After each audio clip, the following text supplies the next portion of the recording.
नमस्कार मित्रांनो, नाते समाजाशी या विशेष कार्यक्रमामध्ये आपलं पुनश्च एकदा स्वागत. आजचा इंटरव्ह्यू हा माझ्यासाठी सुद्धा एक स्पेशल इंटरव्ह्यू असणार आहे. सिंघम म्हणून ज्यांना आपण ओळखतो ते पिंपरी चिंचवडचे आयुक्त श्री कृष्ण प्रकाश जी आज आपल्यामध्ये उपलब्ध आहेत. कृष्ण प्रकाश जी, आपका बहुत बहुत स्वागत. धन्यवाद. जय हिंद. जय हिंद. ते झारखंडमधील आहेत. तिथून त्यांची महाराष्ट्रामध्ये जी पहिली पोस्टिंग झाली 1999 मध्ये, ती झाली गडचिरोलीला. आणि मला असं वाटतं की सुरुवातच अशी जबरदस्त त्यांच्या कारकिर्दीची झालेली आहे आणि म्हणूनच ते आजपर्यंत जो काही त्यांचा प्रवास आहे, मध्ये CID मधून सुद्धा परत आज पिंपरी चिंचवड आयुक्त म्हणून ते काम बघतायत.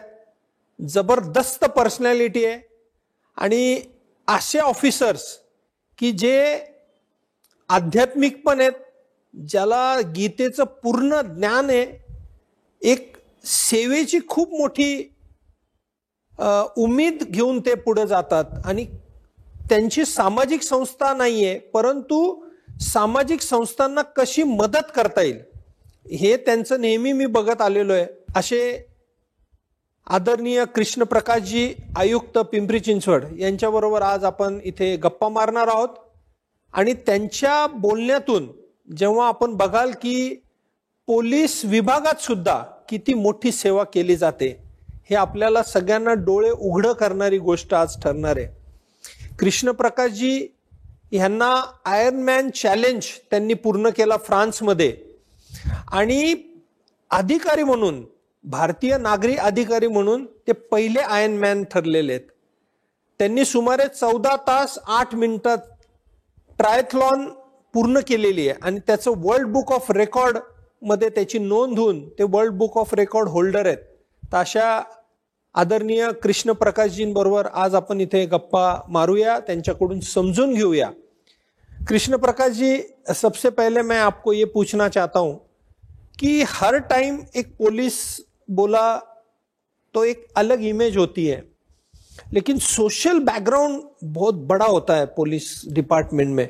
तो उसके बारे में थोड़ा सा हमको आप जानकारी देंगे कि पुलिस कल्याण विभाग जो होता है उसमें क्या काम किया जाता है. पुलिस विभाग में जो पुलिस कर्मी होते हैं या पुलिस अधिकारी वर्ग होते हैं, इन सब के कल्याण के लिए एक विभाग होता है और हर एक यूनिट में, अर्थात हर एक जिले में, हर एक आयुक्तालय में, हर एक जो भी बल होते हैं हमारे, चाहे वो SRPF हो, स्टेट रिजर्व पुलिस फोर्स हो या हमारे ट्रेनिंग संस्थान हो, सभी जगह पर पुलिस वेलफेयर का एक ब्रांच होता है. उसके लिए मतलब हमारे पुलिस वाले ही हमारी ताकत हैं. क्या बात है.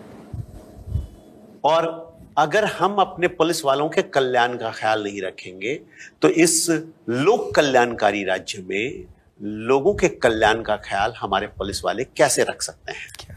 तो इसी संदर्भ में पुलिस कल्याण विभाग जो होता है वो उनके इलाज की व्यवस्था करता है. जैसे हमारे यहाँ MPKAY एक व्यवस्था है जिसमें हमारे पुलिस वालों को उन निश्चित बीमारियों में कैशलेस, अर्थात बिना 1 रुपया दिए हुए हॉस्पिटल में एडमिट होकर इलाज करवाने की सुविधा प्रदान की गई है. क्या बात है. जो मतलब जिसमें क्रोनिक डिजीजेस 6 हैं और बाकी इमरजेंसी में 36 से अधिक बीमारियां हैं और इसके लिए इम्पैनल्ड हॉस्पिटल्स होते हैं.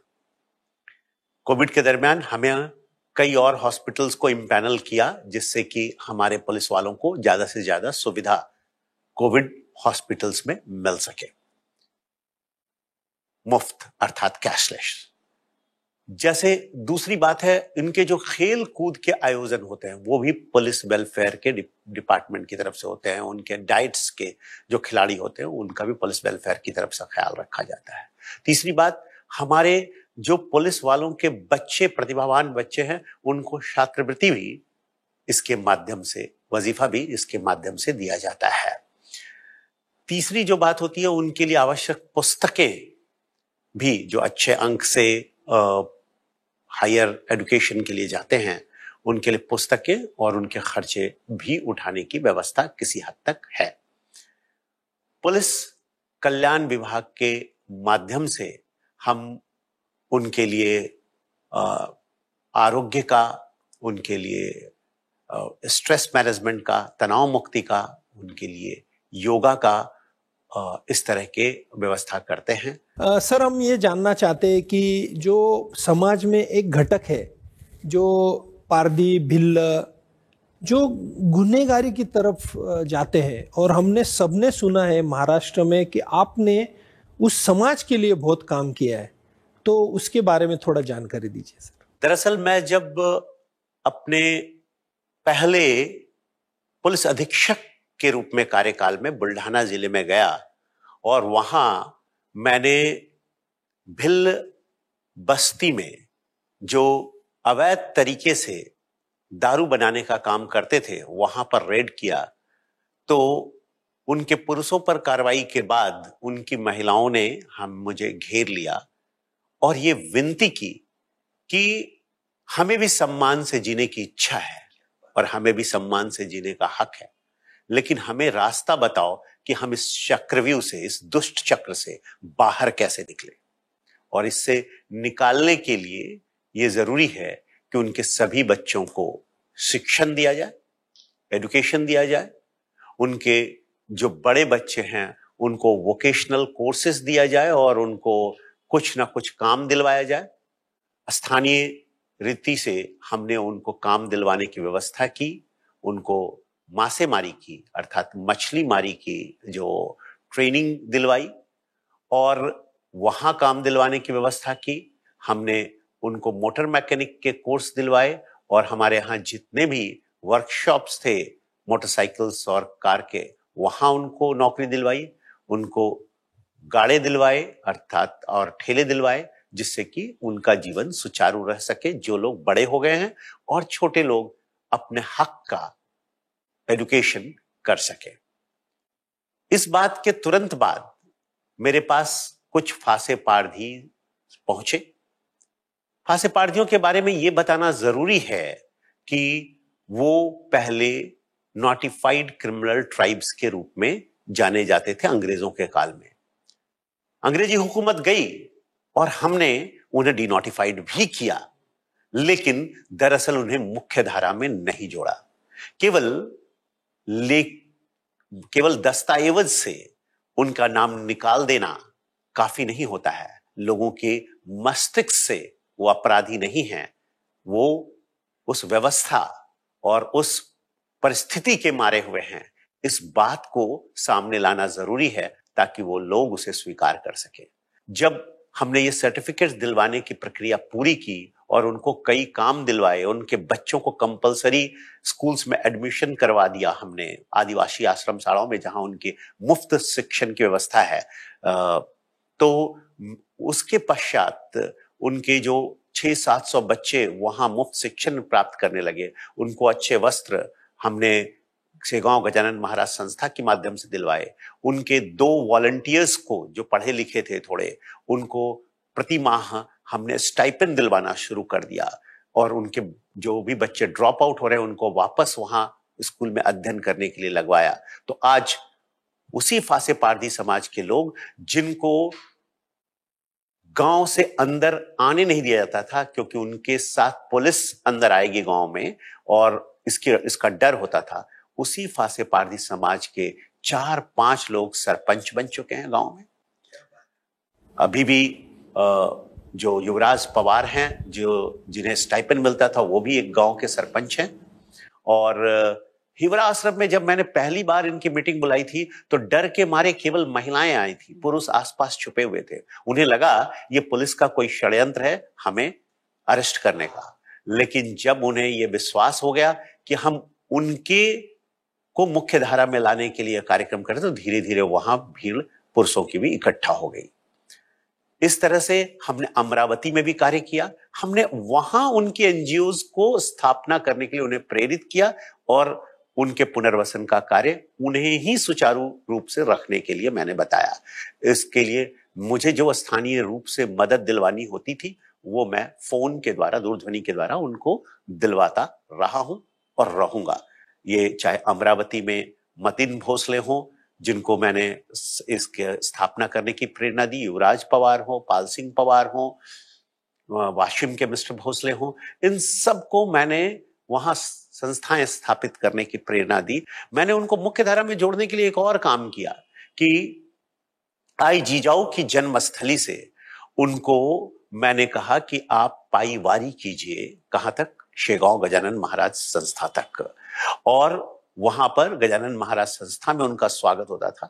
जिन फासे पारदियों को नफरत या हिकारत की नजर से देखा जाता था, उन फासे पारदियों को लोग जब उनके चरणों पे स्पर्श करने लगे और अपने घर में रुकवा कर उनको भोजन करवाने लगे, तो वो कितने भावुक हो गए, कितने भाव विह्वल हो गए होंगे, आप सोच सकते हैं। और वो उन लोगों ने आकर, जब मेरा ट्रांसफर हुआ तो वो लोग ये कह रहे थे, जबकि ट्रांसफर एक रूटीन चीज होती है, मेरा 2 साल पूर्ण हो गया था, पर वो हजारों फासे पारदी मेरे ऑफिस के बाहर सड़कों पर मोर्चा निकाल कर पहुंच गए कि हम अब तक माकड़ों की तरह, बंदरों की तरह जीवन जी रहे थे, आज हमें सही रास्ता आपने दिखाया है, तो हम अपने बच्चे को यहीं पटक कर मार देंगे अगर आप यहां से गए तो। फिर मैंने उन्हें बहुत समझाया कि ये हमारे व्यवसाय का एक हिस्सा है, हमारे सरकारी नौकरी का एक हिस्सा है ट्रांसफर होना, आप ऐसा नहीं कर सकते, हम आपको आगे भी मार्गदर्शन करते रहेंगे। तो जो एक कविता है कि जिनके लिए सारी योजनाएं हैं उनका ही कोई नाम नहीं, उनका ही कोई गांव नहीं है। और इसीलिए मेरी कोशिश ये है कि वो सारी योजनाएं, मेरा एक छोटा सा प्रयास यही रहता है कि वो सारी योजनाएं, वो सारे स्कीम्स उनके लिए प्रकाश ज्योति के वृक्ष बने। और प्रकाश ज्योतिषी झाडे होवोत असं तो मराठीमध्ये ते कविता आहे खूप सुंदर। तर तेच माझं उद्दिष्ट आहे त्यांच्यासाठी। आणि सतत त्यानंतर मी सांगलीला आलो, त्यानंतर मी अहमदनगरला आलो, तिथे पण त्यांचे पुनर्वसनचं कार्य करत राहिलो। साऊथ मुंबईला गेलो तरी पण ते फासे पारधीचे परिवार तिथे भिक्षा मागतात, त्यांचे बाळांना भिक्षा मागायला लावतात, तर त्यांना पण पुनर्वसन करण्यासाठी मी खूप प्रयत्न केले। आणि हमारी कोशिश है कि सूरत बदलनी चाहिए। जैसा कि दुष्यंत कुमार ने कहा है कि सिर्फ हंगामा खड़ा करना मेरा मकसद नहीं है, मेरी कोशिश है कि सूरत बदलनी चाहिए। और हो गई है पीर पर्वत सी पिघलनी चाहिए, हो गई है पीर पर्वत सी पिघलनी चाहिए, अब तो इस हिमालय से कोई गंगा निकलनी चाहिए। मेरे सीने में न सही तेरे सीने में सही हो कहीं भी आग, लेकिन आग जलनी चाहिए। पर ये आग जलाने वाली नहीं, ये आग रोशनी दिखाने वाली होनी। क्या बात है सर, क्या बात है सर, बहुत ही बढ़िया। सर मैं ये जानना चाहता हूँ कि अभी आपके बोलने से आया कि कुछ एनजीओ को आपने खड़ा किया है, और हमने सुना है कि ऐसे 4-5 नाम लेके मतलब नहीं है, आपने बहुत से सैकड़ों एनजीओ को आप हेल्प करते हैं। क्योंकि हमारा ऐसा मानना है सर कि हम महाएनजीओ फेडरेशन है, आज महाराष्ट्र में 2000 एनजीओ है, लेकिन एनजीओ की तरफ देखने का नजरिया कुछ ठीक नहीं है, क्योंकि कुछ अलग एक्सपीरियंस होंगे, लेकिन कुछ एनजीओ ऐसे हैं कि जो सही में काम करते हैं और जो उनको आप आज हेल्प करते, खड़ा करते। तो आपने कैसे कैसे एनजीओ को प्रेरित किया, कैसे उसके साथ काम किया? मैं अमरावती में था और तब वराड़ नाम की एक संस्था थी जो प्रिजनर्स के लिए काम करती थी। उसी तरह से एक जो संस्था थी जो बच्चों के लिए काम करती थी। इन सारी संस्थाओं से मैं बहुत गहराई से जुड़ा हुआ था, बुल्ढाना में, अमरावती में, सभी जगह। लेकिन अमरावती में मैं जब प्रवीण खान पसोड़े के संपर्क में आया और उनकी धर्मपत्नी के, तो मैंने उन्हें बताया कि प्रिजनर्स के लिए काम करने के लिए, क्योंकि वहां टारगेटेड ग्रुप है, वहां मौजूद है, जेल में सारी व्यवस्था उसी के लिए बनी हुई होती है, रिफॉर्म एंड रिहेबिलिटेशन के लिए। लेकिन विक्टिम्स के लिए भारतीय कानून व्यवस्था में बहुत कुछ नहीं है। इसी संदर्भ में उन्होंने एक नए एनजीओ का गठन किया जिसका नाम था दिशा फॉर विक्टिम्स, जो आज भी मौजूद है।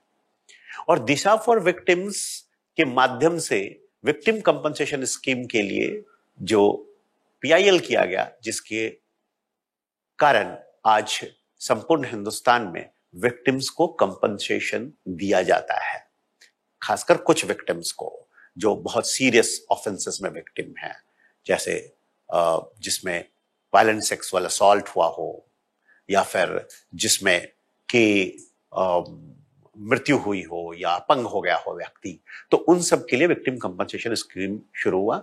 उस संबंध में जब चर्चा हो रही थी तो उस कमेटी में मुझे भी बुलाया गया था, महाराष्ट्र सरकार की जो कमेटी थी, और वहां भी मैंने सजेशंस दिया था। तो ये जो एक कालजयी काम होता है, उस काम में योगदान देने के लिए उसकी विचारधारा के बीज बहुत पहले बोने पड़ते हैं।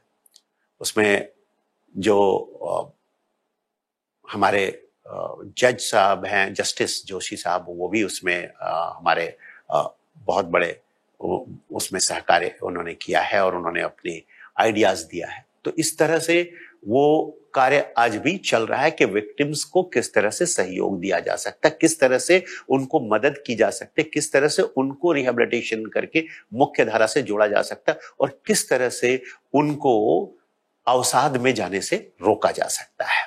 तो ये सारी कोशिशें जारी हैं उसके माध्यम से। एक नीलेश जी हैं, जो नीलेश कुमार हैं, वो और उनके साथ मिलकर के कुछ लोगों ने जीएचओ ग्लोबल ह्यूमन ऑर्गेनाइजेशन एक स्थापित किया मुंबई में। उसके पीछे भी मेरे आइडियाज जो हैं, मैंने उनको अपने आइडियाज दिया कि कैसा विश्व में संतुलन कैसे तैयार हो सकता है।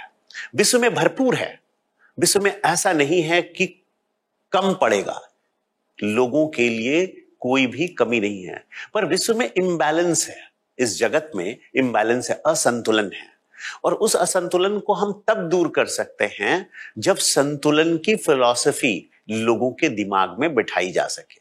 और इसलिए जीएचओ ग्लोबल ह्यूमन ऑर्गेनाइजेशन की स्थापना की गई है और वो अपना कार्य शुरू कर चुकी है।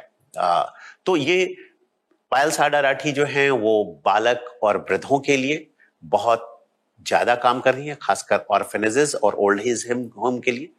उन्होंने अपना ओल्ड एज होम नहीं खोला है, मैंने कहा कि वो खोलना बहुत जरूरी नहीं है, वो खोलने के लिए बहुत सारे लोग रहेंगे, लेकिन उनको उनके महत्व का एहसास वो हैं, उनका एहसास कराने के लिए आप उनको जोड़ने का काम कीजिए और वो काम लगातार कर रहे हैं। जैसे दिशा फॉर विक्टिम्स कर रहा है, जैसे फांसे पारदी पुनर्वसन समिति कर रहा है। तो मेरा हमेशा ये मकसद रहता है कि अपना क्या है इस जीवन में, सब कुछ लिया उधार, सारा लोहा तुम लोगों का, अपनी केवल धार।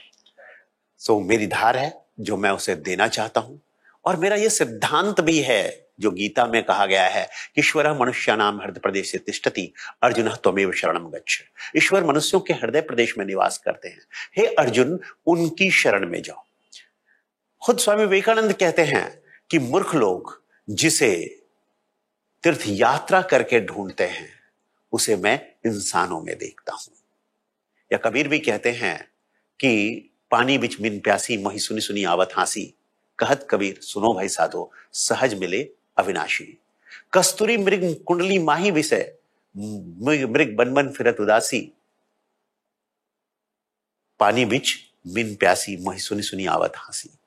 तो जो ईश्वर से जो मिलन होता है वो तभी होता है जब हम मनुष्यों की सेवा करते हैं। और ये सेवा करने का कार्य एनजीओ के माध्यम से किया जाता है। इसलिए कुछ एनजीओज के बारे में, जैसा कि इन्होंने अभी बताया, कि कुछ लोग कुछ कमर्शियल उद्देश्य से काम करते होंगे, लेकिन अपवाद ही नियम होता है। वो अपवाद हैं और उन अपवादों को लेकर हम सिविल सोसाइटी से आने वाले एनजीओज को नकार नहीं सकते, उनकी हिस्सेदारी को नकार नहीं सकते। मैं आपको बताऊं कि एक तरह की सरकारी एनजीओ जिसे कहते हैं, उसमें मैं 12वीं के पहले और 12वीं के दरमियान काफी कार्य कर चुका हूं, जिसे आप नेहरू युवा केंद्र कहते हैं। मैं लगभग 3 साल तक लगातार नेहरू युवा केंद्र के लिए काम करता रहा। युवाओं को गांवों में जाकर उन्हें संबोधित करता रहा, नेहरू युवा केंद्र खड़ा करने के लिए, उनके रिसोर्सेस खड़ा करने के लिए, क्लब खड़ा करने के लिए, नेहरू युवा केंद्र खड़ा करने के लिए। और साथ में मैं उनकी पत्रिका, स्थानीय स्तर पे, जिला स्तर पे जो पत्रिका थी युवा संदेश, का संपादन भी करता रहा। तो ये एनजीओ की तरह का कार्य करने के बाद मैं पुलिस महकमे में आया हूं। इसलिए ये कहना कि एनजीओ जो है वो सिविल सोसाइटी की आज जरूरत नहीं है या समाज की जरूरत नहीं है, लोकतंत्र की जरूरत नहीं है, तो ये बहुत बड़ी गलत फहमी है। एनजीओ उतना ही जरूरी है, क्योंकि शासन की व्यवस्था में जो लोग काम कर रहे होते हैं उनकी संवेदनशीलता जो, और साथ में उनका जो केंद्र बिंदु होता है वो नियम होता है, लेकिन जो एनजीओ होता है उनका केंद्र बिंदु मानव होता है। तो मानव और नियम दोनों को जोड़ना, उसमें सामंजस्य स्थापित करना बहुत जरूरी है। मित्रांनो, आजचा एपिसोड इथे थांबवतोय आपण, परंतु तुम्ही काय आणि मी काय, आपल्याला खूप काही ऐकायचंय सरांकडून, कारण की थांबूच शकत नाही अशी परिस्थिती आज आलेली आहे। तर उद्या याच वेळेला नाते समाजेशी या कार्यक्रमामध्ये सरांबरोबर पुन्हा एकदा आपण भेटूया। नमस्कार। नमस्कार, जय हिंद।